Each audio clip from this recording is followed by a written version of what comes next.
Well, first and foremost, a toast is in order. Whoa. To Team Europe. Oh boy. Team Europe. I'm making a mess here. Hello, baby. Congratulations. A Guinness toast to you all for the epic beatdown victory of the Americans in the Ryder Cup. Holy moly. Look at this, Pamela. So, we got the thing in there. I love it. A Guinness toast. Cheers. We'll get there. So cheers to Team Europe. Well-deserved. Well-deserved. Cheers to you. All right. Let that settle in for a little while. We're going to talk about everything. Digesting all the stuff. We're going to get into the fight between LaCava and McIlroy and everything that happened there. We're going to get into the hat issue. Cantlay, what's going on? I got the story for you. I believe it'll clear a lot of things up. We're going to go over the Zach Johnson called off Jordan Spieth on 16 on Saturday from a driver to 3-wood, and Jordan hits a 3-wood in the water. So we're going to go over that. We're going to go over Zach's picks. Like, did this really, whatever, it didn't work, obviously. So we're going to talk a little bit about that. How about the team health deal?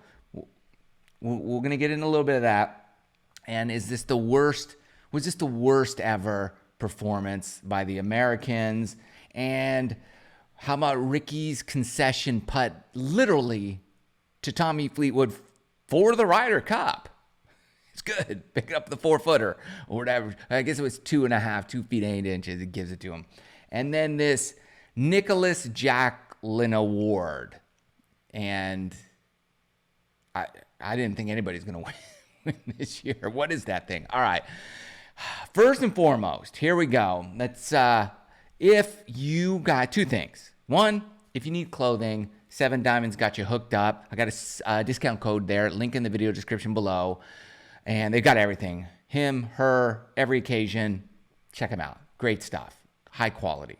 That's what I'm talking about. And if you're moving, great friend of the channel, AQMS Moving. Don't get scammed. Use a reputable company. They'll take care of you from moving to storage every step of the way nationwide. They got you covered. AQMS, link below. Special phone number just for listeners of the channel. So check them out as well. Let's get into everything. So congratulations, Team Europe. It was much more dominant than the score even shows. Okay, it was for the most part over, like after day one. But the U.S. got close on Sunday in the singles matches. They came through, but for all intents and purposes, I think if it was closer, we would have probably lost by more on Sunday. But who knows? They finally came alive on Sunday. Here's the problem. One of the major problems is 9 of the 12 players of the American team had 5 weeks off. What? You had 5 weeks off leading into the Ryder Cup. Like, if you're going to play a major championship, you're not taking 5 weeks off ever. You're not going to do that. You're going to be grinding, week in, week out, practicing, and you might play the week before, or some people take that week off to get a little bit of rest 1 week. And if you're going to play in the Open Championship over in the UK, typically a lot of guys go over a little bit earlier and play the Scottish Open prior to the Open.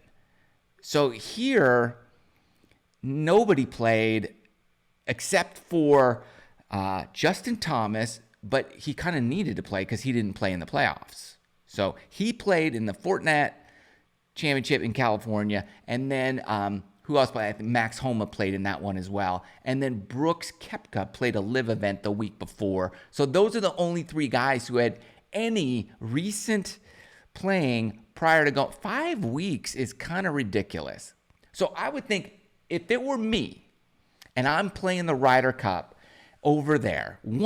Let's say I'm playing the course. I'm going to go to the event on that same course on the DP World Tour that year.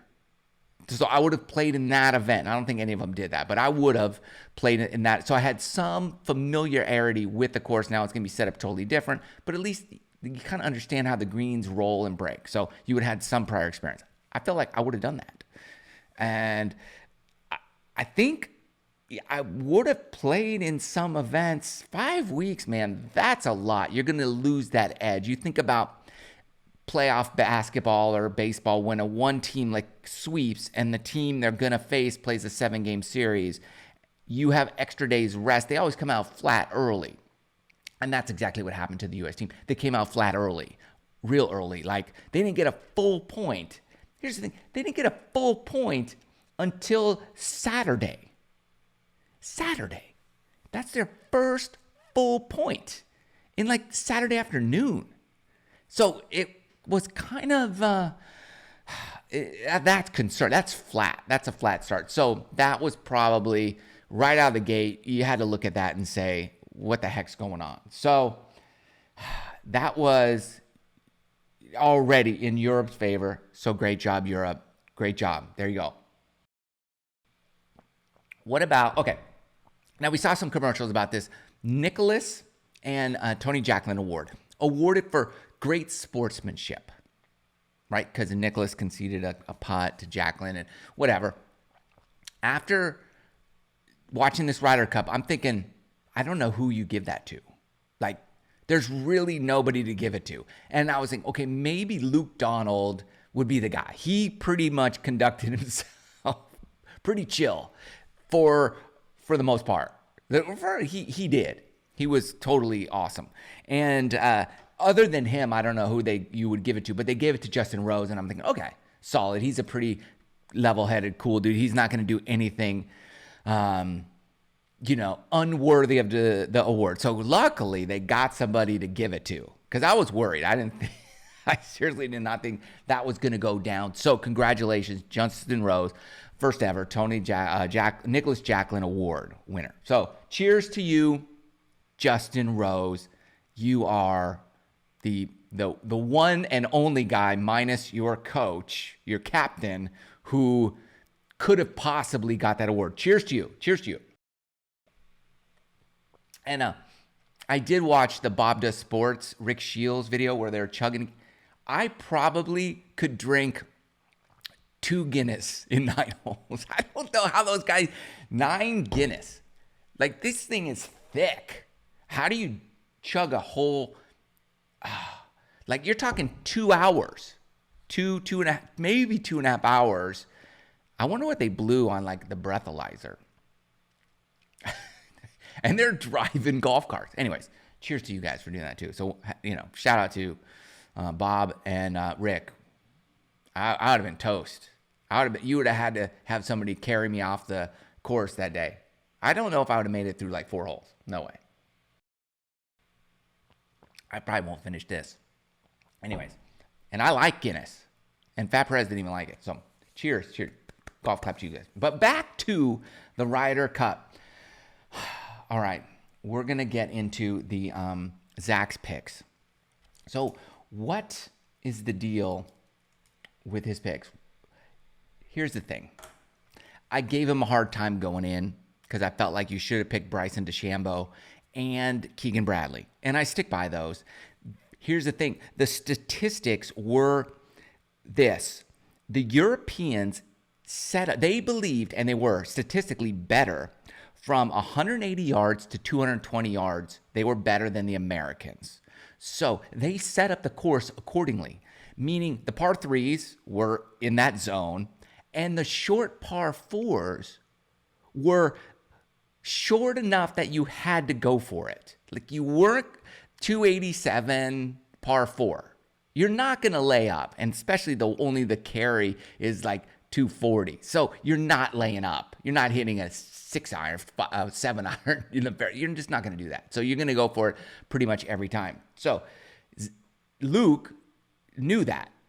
Now, Zach should have known this as well. He should have had those stats. So if I'm the captain, I'm thinking to myself, okay, why don't I pick players who from that distance are hitting a lot less club than the other team?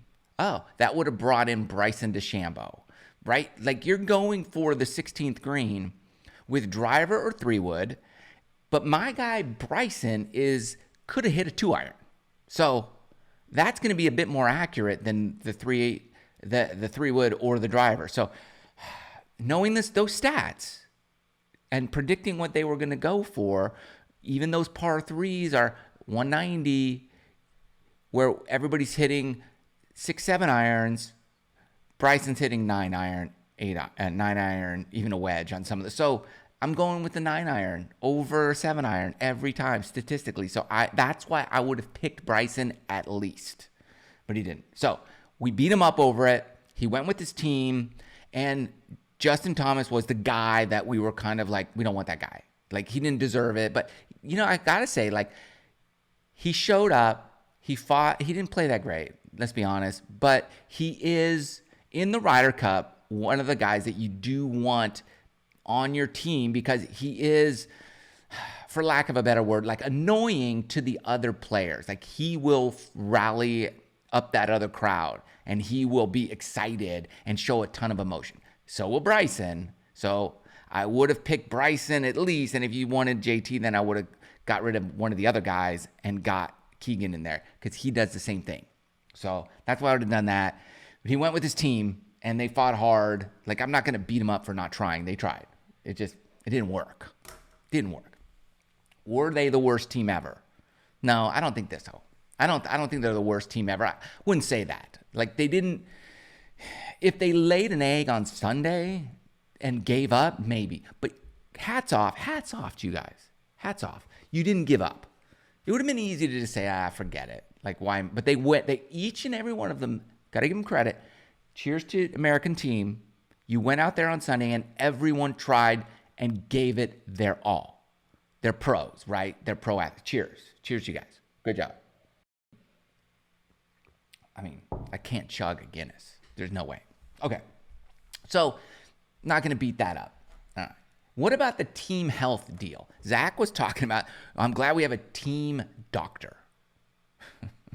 Okay. And they don't really tell us anything other than that. Like, come on. Like, when Michael Jordan was playing in the finals, we knew he was sick, food poisoning. Like, they told us what happened. Why can't you tell us what happened? This isn't the CIA. This isn't national security information. It's not top secret. Who cares? Tell us what is going on. Do you guys have the flu? Are you suffering from food poisoning? Is it a cold? Is it what? What do you got? Why can't you tell us? Now, if it's, the one thing we can't say online, like, I get it. But tell us, like, be a little more forthcoming with the information. Hey, dude, like, at least say, dude, like, 4 guys are sick, man. They're sick. So we're going to have to deal with that. It's the way it is. It happens. Why don't you don't be so secretive. This isn't like national security. It's just a sports contest. So I didn't like that. Like, it was so vague. It would have been better if you just didn't say anything. Like, just don't say it rather than partially say it is what I'm saying. So I'm not toasting that. That was whacked, in my opinion. That was like, don't do that. Please don't do that. That's messed up. Health. I'm just glad we have a team doctor. That's like you want to say something, but you don't want to say something. It's like, oh, let us just speculate so that we'll say it for you. You don't have to say it. I think we can all agree we don't like that stuff. If you're sick, say it. Say it. Share the information. Okay. Moving on. We talked about the beat. Now, let's just, as far as the beatdown goes, at least through Saturday morning, like, the U.S. team just choked so hard on the last 2 to 3 holes, 17 and 18 in particular, even 16. that's really, even a lot of the matches we were in, that's where we laid the egg, is finishing. And the only guys, like really only two people, like Spieth on Sunday wins the 18th to tie. So that was good. But that was one of the very rare moments, minus Saturday when Cantlay won the 17. Cantlay and Clark win 17 and 18 to beat Rory and Fitzpatrick. So, and that's when the fight happened. So other than that, like the U.S. team really kind of, they kind of wet the bed there coming in on the finishing holes. So, but hats off to Team Europe. You guys actually won those holes. So it wasn't like they just choked. Sometimes they did, unfortunately. But on the other hand, Europe went and won those holes. So cheers to Europe for winning the closing holes way more often than the U.S. team. Cheers to you all. Great job.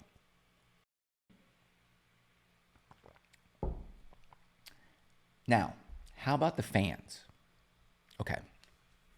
I got to say, cheers to the European fans. You guys are the rowdiest bunch of golf fans I got to say, in 2025 at Bethpage Black, the New York fans are going to be out there to outdo you. But this was that you guys set the bar. You took it to another level. I don't think you crossed the line, but you moved the line a little bit, I got to say. So, I mean, cheers. It's sports. I don't feel that you guys had like negative or bad intent with anything you did. From a viewer's perspective in America, watching on television, from what I saw, I did not feel like there was any like malicious intent. Like you didn't have hate towards the Americans. You just had strong feelings for your team. I liked it. You guys showed up in force big time. I mean, it was impressive. Cheers to European fans. I got to salute you. Hats off to you right there. And cheers, Guinness, cheers to you. Drink up. Hope you're having a Guinness if you're in Europe right now. You probably are. You're probably a lot more in than me. Cheers to you. Okay, so the fans, world class, and Bethpage, New York fans, they're gonna move that line. I guarantee you, they're gonna move the line. I'm gonna do everything I can to be there in 2025. But that line is moving, and I don't think it's moving a little bit. So, what goes around comes around is what I'm saying. And so those New Yorkers, they are going to have their man's back, Joe LaCava, because he's a New Yorker. So you don't mess with their people. That I know. You do not mess with a New Yorker because they will lay it down for their people. So LaCava will be caddying for somebody in 2025, hands down.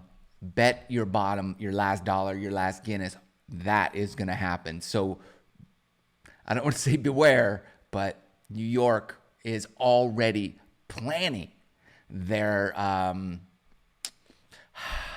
retribution, I would say.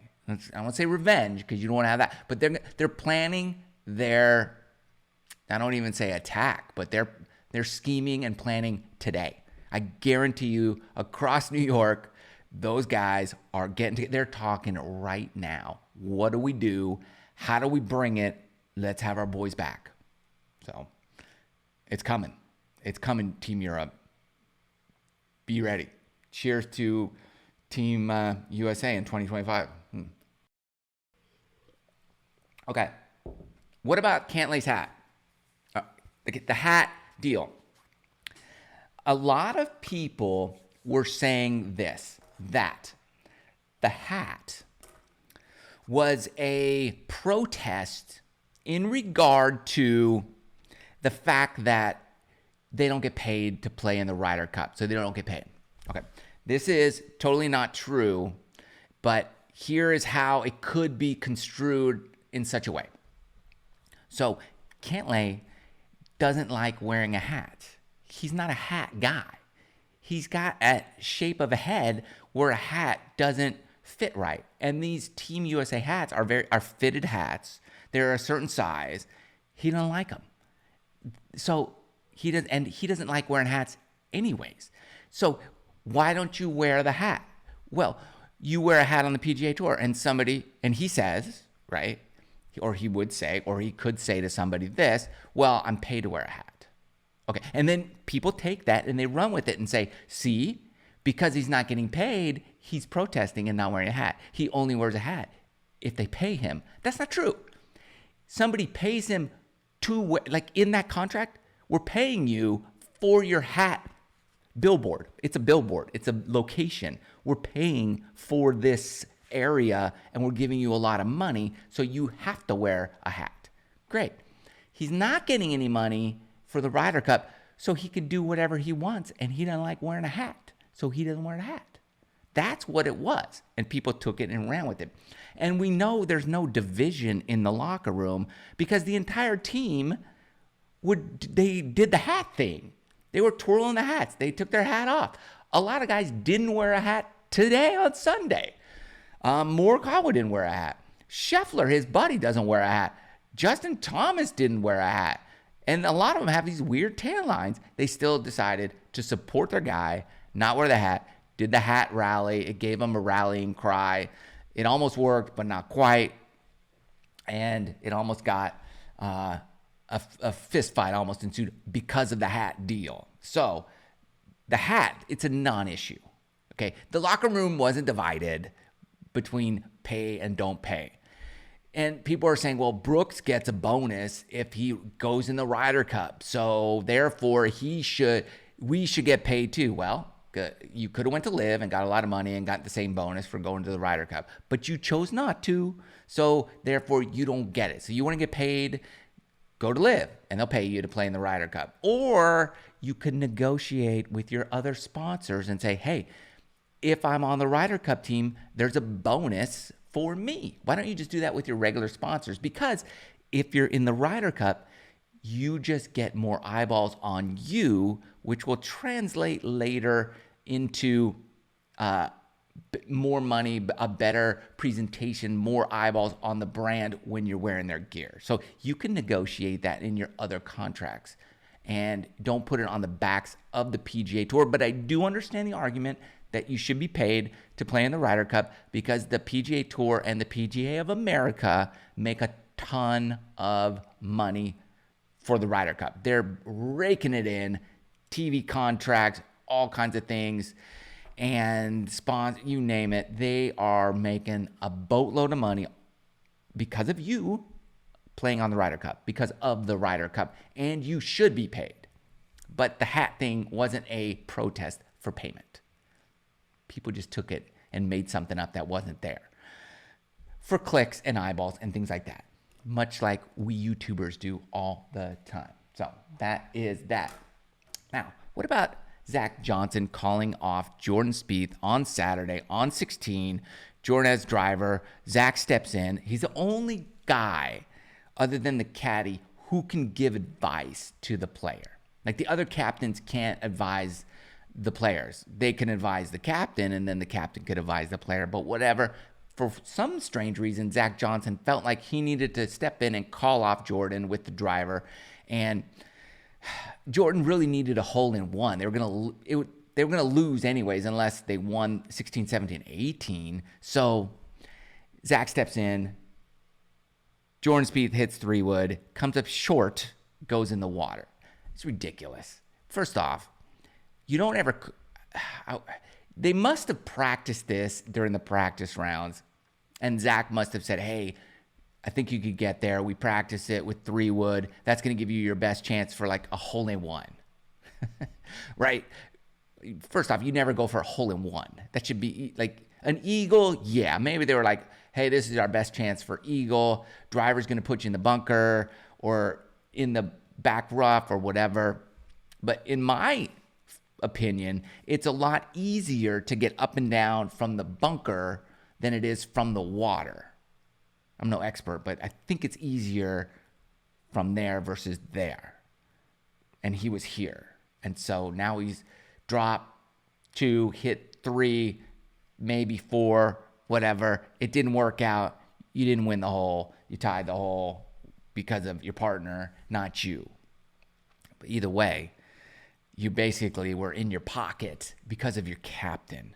It's a bad call. It's easier to make a shot when your ball's on land than sea. So that was bad. That was bad luck, sadly. Bad luck. So I didn't like that. I didn't like Zach doing that. And we're getting to that fight here in just a sec. Rickie's putt to Fleetwood, 2 feet 8 inches. You think Fleetwood's going to miss that? Well, he might have. But then they still would have had to win the next 2. And you're going to lose. I don't know if Rickie knew it was for the Ryder Cup, that exact moment. But he must not have known that. So that's unfortunate. But, it wasn't that far. And I believe Fleetwood said to Rickie, yours is good, which is farther. So Rickie would have had to putt first. It wasn't going to happen. Fleetwood was not missing that, so Rickie gives it to him. Anyways, that secured the Ryder Cup. I don't have a problem with that. I would have made him putt it. Like, if you're going to beat me on Sunday, if this is to secure any points, you're putting it out. That's just the way I roll. And unless it's like an inch, but it wasn't. It was at least 2 feet. If it's over a foot, for any points guaranteed, you're going to have to tap that. I'm going to need you to see that. Because he could have Robert McIntyre that sucker and missed it. And that could have happened. Because Fleetwood's never won a major. He's never won a tournament in the U.S. We're not in the U.S. Doesn't matter. But there could be a reason. And it could be because you get nervous on the short putt. So because of all that and the fact that it's for a point, I'm making you putt that. Every single time, 100% of the time, you're putting it all the way. But I'm not going to beat Rickie up for that. Wasn't that big a deal. I think him hitting it in the water on that hole was a bigger deal than him giving the putt. That was just a bad shot. He hit driver way short, right? Man, that was just sad. I don't know if he's going for it. He must have been going for it. So I'm not going to beat a guy up for making all the right choices and it just not working out. It's just unfortunate. I was rooting for it to work out. It didn't. So whatever. Cheers to both you guys. Hard-fought battle. 2 good dudes. I liked watching it. Cheers to Rickie and Fleetwood. Putt's a non-issue. No big deal. Don't do it again, though. Okay? Got that. All right, the fight. This was great. This was awesome. Why was it awesome? Okay, you've got... It was not at all just everything that happened there. It was a culmination of the entire day, right? And the crowd obviously egging on Joe LaCava and all the people involved and Cantlay and the hat deal. Like it went the whole day. So Joe is cheering after Cantlay makes a putt, right? And it's like potentially to win the match. So that it was great. And then you had the whole team stand there twirling their hat around. And so LaCava's doing that, cheering. And then LaCava walks up and kind of, for whatever reason, is in Rory's kitchen, they say. He's right in his space. And he's just waving his hat right there. And it's obviously intentional that he's that close to him. And he's purposely doing that. I don't think a caddy should be doing that. Like another player maybe, but Cantlay's not the kind of guy that's going to do that. So LaCava is doing it, and he probably just had enough. This is the last hole. Forget you guys. Like, I'm not going to let you get away with this. I'm going to finally say something. So he's there. And then you can't tell based on the camera angle, but it looks like either Rory's caddy or somebody, the other caddy, says something to Joe, and Joe's like, forget you, and throws his arm, and then he's talking to, it looked like Lowry back on the backside of the green and just yelling at him, and drops one of the F-bombs. I mean, who knows? Like, that's kind of lip reading what it looks like. And then whatever, the U.S. wins that hole on Saturday, and then later on in the parking lot, they're getting in the car, they're leaving, and they're, and Bones is there. Bones is like the nicest guy, trying to obviously kind of mediate the situation, and nearly, first off, Rory doesn't need to be fighting anybody, okay? Let's be honest. No golfer should be in a fight. It just doesn't look good. You're not like a boxer. You're not a football player. You're a golfer. Like, you look good. You look like an athlete, but let's be real. Like, golfers can't fight. You're not going to fight. I don't think you're a golfer. Like, have we ever seen golfers actually fight? That'd be pretty interesting. Either way, Joe LaCava is just a solid dude, been around forever, heat of the moment, spirit of competition, everybody's heated, and things happen. Tempers flare. That's fine. I'm fine with that. I'm fine with the little words, little jawing, like you're in battle. And then after the round, the battle's not over because that's only Saturday, so you still have Sunday. So you're still in the fight. And tempers flare that evening in the parking lot. I'm fine with that. Cool. Then you come back, and LaCava reportedly reached out. They talked Sunday morning, shook hands, all is good. And after the end of the Ryder Cup, you see them shaking hands with everybody. It's all good. Everybody's fine. You get over it. I hope they all roll out, have a cocktail together, and embrace the fact that they gave it their all, both sides. Competed, competition. Great job, both teams, for giving it your all. Cheers to everybody. That's about as fast as I can go. That's what I love.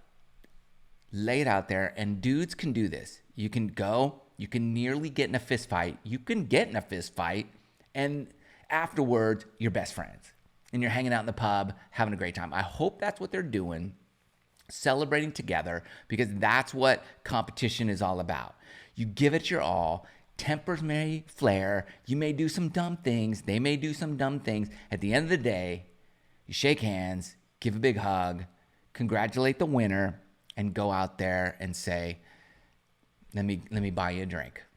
And 2 years, we'll duke it out again. And you go on, you move on, and it's great. And there's that camaraderie. You guys love the game together. There's so much in common. And that's what's awesome about sports, is that you can literally fist fight and be best friends, minutes after the competition is over. Cheers to Europe. Congratulations. I'm happy for you. I wish the Americans had won, but I'm happy for those who won. And I love seeing people just give it their all. So cheers to everybody for a great competition, great Ryder Cup. Guinness to everybody. Thanks for listening. We'll see you soon.